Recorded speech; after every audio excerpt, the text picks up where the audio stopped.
দেখুন, প্রত্যেকটা জীবের মতো মানুষ বা হিউম্যান বিইংস এরাও একটা জীব। এদেরও সৃষ্টি হয়েছে, তাই এদেরও সময়ের সাথে সাথে পৃথিবী থেকে হারিয়ে যেতে হবে। কিন্তু বিজ্ঞানীরা যেটা আশা করেছিল যে মানুষের পৃথিবী থেকে হারিয়ে যেতে এখনো বেশ কিছুদিন সময় লাগবে। প্রকৃতপক্ষে এইসব বিভিন্ন ডাটা বা তথ্য বিশ্লেষণ করে দেখা যাচ্ছে মানুষের সামনে খুবই ভয়াবহ বিপদ। আর বেশিদিন হয়তো মানুষকে পৃথিবীতে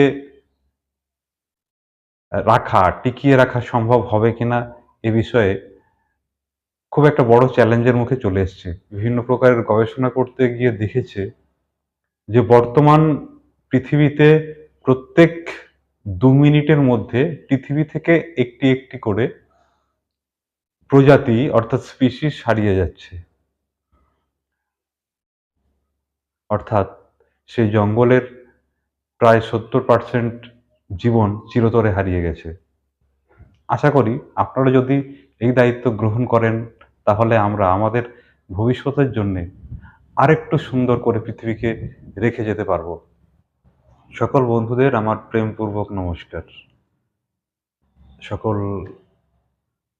গুরু গোসাই এবং ভক্তবৃন্দ যে যে ধর্মে বিলং করেন না কেন, সকলকেই আমার ভক্তিপূর্ণ প্রণাম। আজকে আমি একটা বিশেষ সূচনা নিয়ে আপনাদের মাঝখানে এসেছি, অর্থাৎ একটা বিশেষ বার্তা দিতে এসেছি।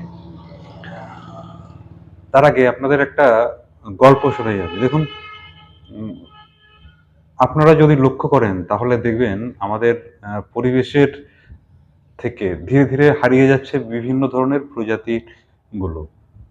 যেমন ধরুন চড়ুই পাখি বা শকুন, এইসব পাখিদের আমরা আর এখনো দেখতে পাই না। আপনি হয়তো জানেন কি জানেন না আমার জানা নেই।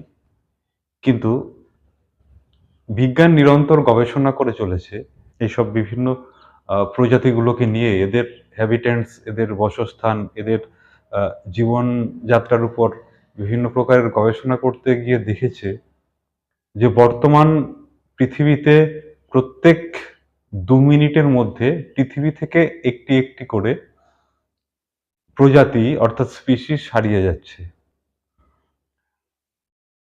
আপনি শুনলে আশ্চর্য হবেন যে জাপানের একটি জঙ্গলের মধ্যে লাস্ট ৩০-৪০ বছর ধরে তারা কন্টিনিউয়াস আপনার আ সাউন্ড রেকর্ড করে যাচ্ছিল জঙ্গলের ভিতরে। অর্থাৎ সাউন্ডের যেসব ফ্রিকোয়েন্সি আছে সেগুলো তারা এনালিসিস করে দেখত সেখানে কি কি প্রজাতি বসবাস করে। সবথেকে ভয়ঙ্কর একটা খবর কি জানেন?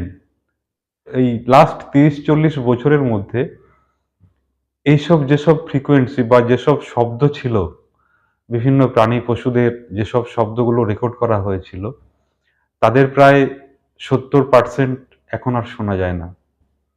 অর্থাৎ সেই জঙ্গলের প্রায় ৭০% জীবন চিরতরে হারিয়ে গেছে। ৭০ প্রকারের, ৭০ প্রজাতির জীবন। একবার ভাবুন কি ভয়ঙ্কর পরিস্থিতি। আপনি কি ভাবছেন? এটা একটা সাধারণ ব্যাপার? মোটেও নয়। দেখুন, প্রত্যেকটা জীবের মতো মানুষ বা হিউম্যান বিইংস এরাও একটা জীব। এদেরও সৃষ্টি হয়েছে, তাই এদেরও সময়ের সাথে সাথে পৃথিবী থেকে হারিয়ে যেতে হবে। কিন্তু বিজ্ঞানীরা যেটা আশা করেছিল যে মানুষের পৃথিবী থেকে হারিয়ে যেতে এখনো বেশ কিছুদিন সময় লাগবে। প্রকৃতপক্ষে এইসব বিভিন্ন ডাটা বা তথ্য বিশ্লেষণ করে দেখা যাচ্ছে মানুষের সামনে খুবই ভয়াবহ বিপদ। আর বেশিদিন হয়তো মানুষকে পৃথিবীতে টিকিয়ে রাখা সম্ভব হবে কিনা এ বিষয়ে খুব একটা বড় চ্যালেঞ্জের মুখে চলে এসছে। তাই আজকের মেসেজটা, আজকের যে বার্তাটা, এটা আপনাদের সকলের কাছে নিয়ে এলাম। আশা করি এই বার্তাটা আপনারা সকলকে পৌঁছে দেবেন। হ্যাঁ বন্ধুরা, এই পৃথিবী ভূমিকে যদি মানুষের জন্যে আরো কিছুদিন দীর্ঘস্থায়ীভাবে বাসযোগ্য করতে হয়, তবে আমাদের প্রত্যেককেই পৃথিবীকে কিছু না কিছু দিতে হবে।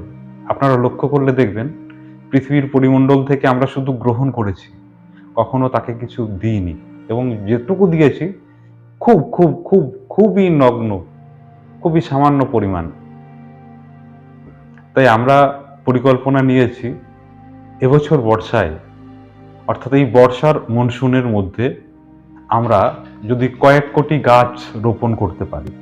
দেখুন, কোনো সরকার বা কোনো সংস্থা এর পক্ষে এটা একা করে ওঠা সম্ভব নয়, এবং কবে চারা গাছ তৈরি করবেন, কবে লাগাবেন, কিভাবে লাগাবেন, একটা বিস্তর একটা প্রসেস। কিন্তু আজকে আমি আপনাদের সঙ্গে এমন একটা প্রসেস নিয়ে আলোচনা করব, যেটা করা গেলে প্রকৃতির নিয়মে কোটি কোটি লক্ষ লক্ষ গাছ জন্ম নেবে পৃথিবীর বুকে। আবার এই তাপদাহ, এই দিনে দিনে যে উষ্ণতার বৃদ্ধি, সেটা হাত থেকে মানুষ অনেকটাই মুক্তি পাবে। বন্ধু, সাথী, আপনাদের কাছে হাত জোড় করে আমি আবারও বিনোদন করছি। আশা করি আমার এই পদ্ধতিটা আপনারা ব্যবহার করবেন। এটা একদমই সোজা। আপনি ধরুন কোথাও বসে আম খাচ্ছেন, কোথাও বসে লিচু খাচ্ছেন, কোথাও বসে পেয়ারা খাচ্ছেন, কোথাও বসে অন্যান্য ফল খাচ্ছেন। আপনাকে শুধু একটা কাজ করতে হবে। আপনি যেখানে দাঁড়িয়ে আছেন সেখানে মাটিটাকে একটু পা দিয়ে সরিয়ে সেখানে তার বীজগুলো ফেলে দিন এবং মাটিটা একটু ঢাকা দিয়ে দিন। প্রয়োজন হলে ঘর থেকে যেসব ফল ফলাদি আপনারা খান সেই সকল বীজগুলো পকেটে করে নিয়ে চলুন।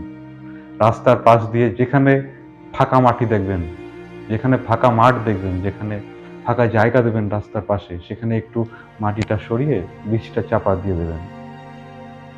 এবং ফাঁকা জায়গা দেখলে যদি সময় না থাকে সেখানে আপনি ছড়িয়ে দিয়ে আসুন। তাতে কি হবে, বর্ষা পড়লে তাদের মধ্যে জার্মিনেশন হবে এবং প্রায় সব বীজগুলোই মাটি থেকে বাইরে বেরিয়ে আসবে।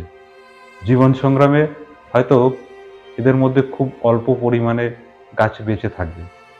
এখন আমরা বাঙালিরা যদি এই সংবাদটা প্রত্যেকের কাছে পৌঁছে দিতে পারি, তাহলে আপনি হিসাব করে দেখবেন পৃথিবীতে প্রায় 30-40 কোটির মতো বাঙালি তো হবেই।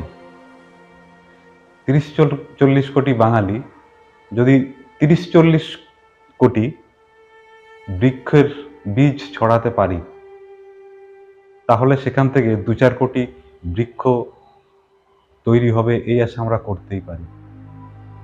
তাই আমি সকল ধর্মে যে সকল গুরু গোসাই আছেন, যে সকল ধর্মগুরুরা আছেন, তাদের কাছে আমি করজোড়ে বিনতি করছি, তাদের কাছে করজোড়ে অনুরোধ করছি, প্লিজ প্লিজ আপনারা সমাজের একটা বড় দায়িত্ব নিয়েছেন। আপনাদের ভগবান, গড, আল্লাহ সকলকে সম্মান দেওয়ার জন্যে অন্তত এই অনুরোধটা রাখবেন, প্রত্যেক জনের কাছে এই নির্দেশ আপনারা দেবেন, যাতে করে প্রত্যেকে অন্তত তার এবছরের বর্ষা বা মনসুনের মধ্যে 10 থেকে 20টা করে বীজ বিভিন্ন জায়গায় এভাবে পুঁতে দেয় অথবা ছড়িয়ে দেয়। আশা করি আপনারা যদি এই দায়িত্ব গ্রহণ করেন, তাহলে আমরা আমাদের ভবিষ্যতের জন্যে আরেকটু সুন্দর করে পৃথিবীকে রেখে যেতে পারবো। সকলে ভালো থাকবেন, সকলে সুস্থ থাকবেন। জয় হরি বল।